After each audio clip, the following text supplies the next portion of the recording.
Hola, sóc en Gabriel Garrum, sóc lector en Relacions Internacionals per la Universitat Pompeu Fabra, d'aquí de Barcelona, i avui us volia parlar uns minuts de la relació entre canvi climàtic i recursos, com per exemple l'aigua, i la seva relació amb la conflictivitat i la inseguretat en el cas d'Orient Mitjà.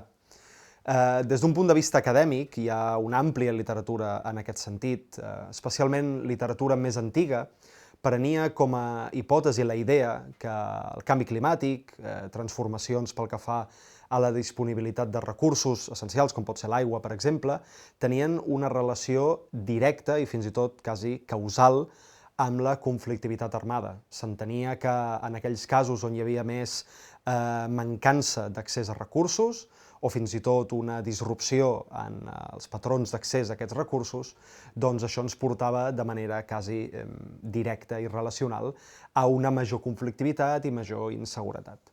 És cert que de manera més recent, literatura segurament més detall en aquest sentit, entén la relació entre canvi climàtic i conflictivitat o inseguretat des d'un punt de vista indirecte. És a dir, solem entendre que fenòmens com el canvi climàtic afecten la conflictivitat armada i la inseguretat a través del que anomenem multiplicador d'inseguretats o agreujant de conflictivitats i d'inseguretats. És a dir, no amb una relació directa, però sí un element que afegeix més tensió a través de diferents mecanismes a aquesta inseguretat i aquest conflicte. Des d'un punt de vista conceptual, com us comento, entenem, per tant, la relació entre canvi climàtic i conflictivitat com un element indirecte. Per tant, entenem el canvi climàtic com un multiplicador d'inseguretats, i avui m'agradaria parlar-vos de 4 elements en relació a la regió d'Orient Mitjà. En primer lloc, l'impacte que té el canvi climàtic sobre la qualitat de vida i de les vides de les persones que habiten el territori. En segon lloc, parlar-vos breument de l'element migratori, especialment pel que fa a la relació rural-urbà, que és un dels elements centrals de tensió en les societats d'Orient Mitjà. En tercer lloc, la participació d'actors armats en relació a aquestes disrupcions pel canvi climàtic, i finalment uns breus apunts sobre governança i instrumentalització per part de poders polítics. Com sabeu, Orient Mitjà és una regió que en l'actualitat troba varis focus de conflictes i diverses situacions que ens mantenen des d'un punt de vista internacional alerta. Si tenim en compte l'element climàtic i l'element del canvi de temperatures, d'augment de sequeres, transformacions en els patrons de pluges, etc., ens trobem diverses parts de la regió que estan avui dia en un moment de pressió i de disrupció molt més intensa que en dècades anteriors. No fa falta recordar, per exemple, zones del Golf molt afectades per aquests fenòmens, però encara més països que tenen models de governança també més dèbils, com poden ser en el cas de Síria, en el cas d'Iraq, etc. Si abordem el primer element, l'impacte del canvi climàtic sobre les condicions de vida, ens trobem, per exemple, que en alguns dels països d'Orient Mitjà pot haver-hi una relació important i un impacte important sobre les condicions de vida. El cas més paradigmàtic segurament és el cas de Síria, i aquí també ens trobem una àmplia literatura en aquest sentit. L'augment de les sequeres, especialment en el període 2005-2010, s'ha entès per part de la literatura com un factor quasi bé causal de les revoltes que van aixecar-se en el cas sirià a partir de 2011. És cert que aquest augment de sequeres al sud de Síria van provocar una sèrie de descontents i de fenòmens que podrien explicar aquests elements. Per tant, el que ens trobem és clarament un augment de descontent per part de la població del sud de Síria, que a través d'altres factors, mala governança, pressions dictatorials, etc., doncs el que acabem tenint és una certa relació de migracions del sud cap a zones urbanes que generen eventualment un element de tensió política. Ens trobem també el que anomenem 3-4 focus des d'un punt de vista de recursos, pel que fa a l'aigua sobretot, especialment crítics. Tenim el cas del Nil, de sobres conegut pel que fa a la relació política entre Egipte, el Sudan i Etiòpia. Per tant, tenim un focus de conflicte allà, que òbviament el canvi climàtic pot actuar, com us deia abans, com a agreujant o com a multiplicador d'inseguretats. Tenim el cas del riu Jordà, el cas de Palestina, Líban, etc.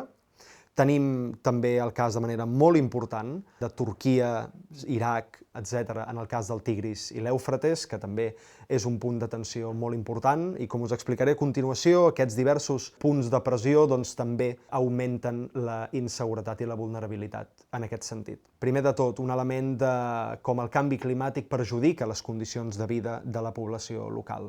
Això es posa totalment en relació a un segon punt, que com us deia és el cas de les migracions.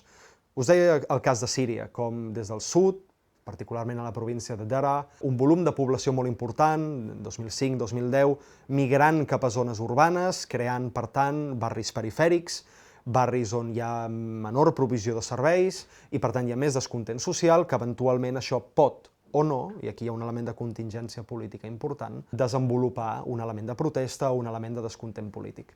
Ens trobem un cas similar, per exemple, al sud d'Iraq, al voltant de la província de Basora. Històricament, el sud d'Iraq és una regió amb molta disponibilitat d'aigua i molt fèrtil, i el que ens trobem en els últims anys, última dècada, és una progressiva migració des d'aquestes zones del sud del país cap a la ciutat de Basora, també creant aquests anells urbans en què la població intenta viure de la manera que pot i on la governança urbana és molt més complicada. Això ha afegit, com us deia, un element de tensió política que, com explicaré a posteriori, és capitalitzat també per grups armats. Per tant, aquest segon punt, el de les migracions, és especialment important, i ho és encara més si tenim en compte com aquest element se solapa amb els conflictes armats existents. Tenim, òbviament, un focus molt important en el cas de Palestina, tenim el cas de Síria, tenim el cas de Iemen, tenim el cas del Kurdistan sirià també. Per tant, varis elements de conflicte ja existent i de cicles de violència ja existents, que el que fa, òbviament, el canvi climàtic i les pertorbacions que el canvi climàtic genera a nivell geogràfic i a nivell sociopolític, això el que afegeix és un agravant molt important, i el cas de les migracions per aquest element és absolutament cabdal.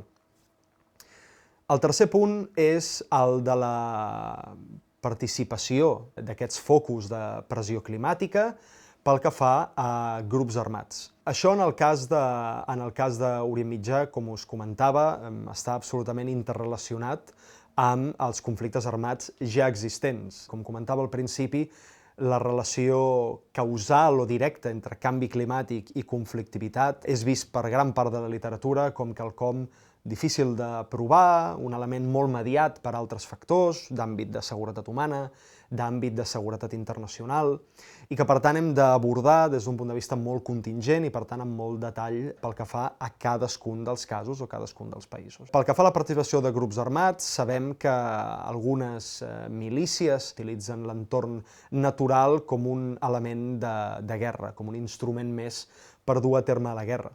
Això a vegades està relacionat amb el canvi climàtic o no, però no hem d'oblidar que la relació és bidireccional, és a dir, el canvi climàtic afegeix un agravant a nivell de conflicte i d'inseguretat, però el propi conflicte armat també acaba afectant a la degradació ambiental i, per tant, a que les condicions de vida i ecològiques de determinades regions es vegi empitjorant.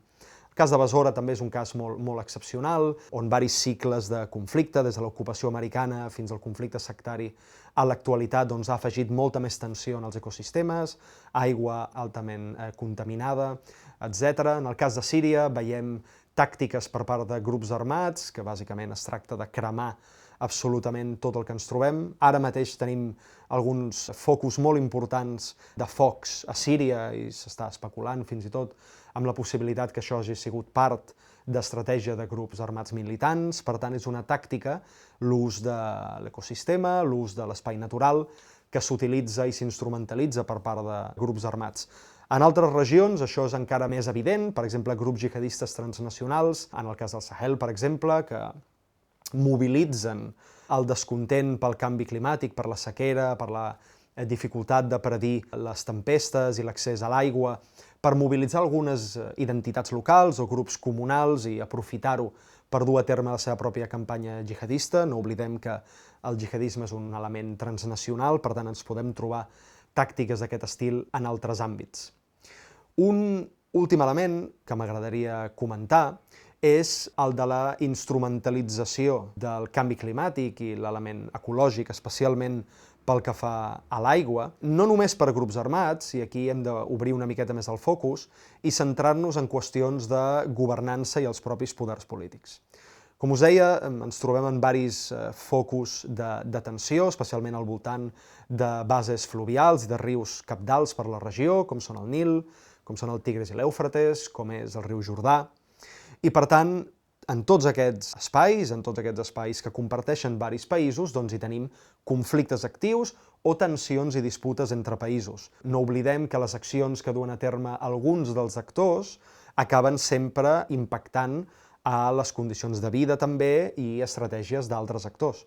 Això es veu de manera molt clara, òbviament, en el cas palestí. Sabem la instrumentalització i manipulació de l'accés a l'aigua que existeix actualment a Cisjordània i altres zones de Palestina per part d'Israel. Això, òbviament, augmenta els focus de tensió, de descontent i de pressió sobre la població.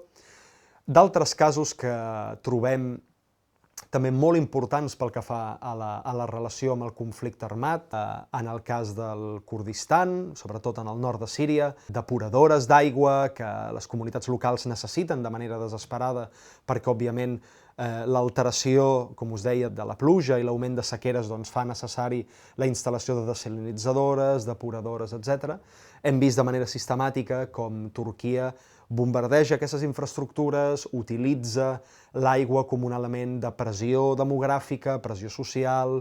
Això, de nou, repercuteix en el desplaçament, repercuteix en les condicions de vida. Per tant, veiem aquests 4 elements com es van interrelacionant l'un amb l'altre. Per això comentàvem abans que el canvi climàtic i el debat sobre l'ecologia, sobre el medi ambient, acostuma a relacionar-se amb la conflictivitat com un element multiplicador d'inseguretats, més que una causa purament directa.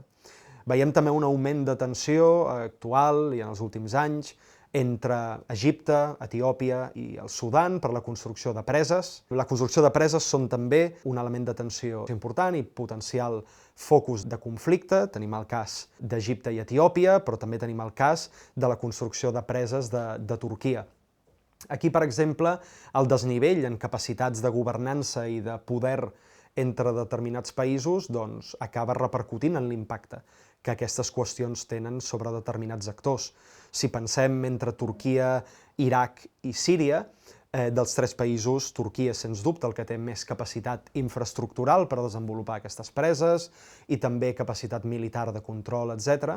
I hem vist, per exemple, com la construcció d'aquestes infraestructures a Turquia ha minvat en les últimes dècades l'accés d'aigua del Tigris i l'Èufrates en el cas d'Iraq. Per tant, veiem com la decisió de governança en un determinat escenari pot crear una inseguretat en un altre que eventualment pot reforçar alguns elements de tensió. Per tant, en el cas d'Iraq, si l'utilitzem com a exemple, si sumem les tensions en el sud pel que fa a l'accés a l'aigua i les migracions rurals urbanes, i a això li sumem la manca d'aigua del Tigris i l'Èufrates com a conseqüència d'alguns projectes d'infraestructura, doncs això esdevé un element, un afegitó més a les tensions sectàries que existeixen avui dia a l'Iraq i són, òbviament, instrumentalitzades per les diverses milícies i pels diversos actors. No és un element directe, no és un element que creï el conflicte per se, però sí és un intensificador d'aquest conflicte. De nou, aquí la literatura acadèmica, com us comentava al principi, ha presentat diverses opcions, diverses opinions. El cas de Síria segurament és en el que s'ha posat més èmfasi en aquest element direccional entre canvi climàtic i conflictivitat, com les sequeres en el sud van provocar migracions i un augment del descontent que eventualment esdevé una revolta, però, de nou, m'agradaria remarcar aquest punt. Quan pensem en el canvi climàtic, quan pensem especialment en aquests 2 factors, sequera, transformacions dels patrons d'accés a l'aigua, desforestació, transformacions en la societat, hem de tenir-ho sempre, sempre, sempre en relació a un element contingent, a un element específic, molt determinat, i per tant és complicat articular una relació molt més àmplia a nivell regional o fins i tot a nivell teòric entre canvi climàtic i conflicte armat i inseguretat.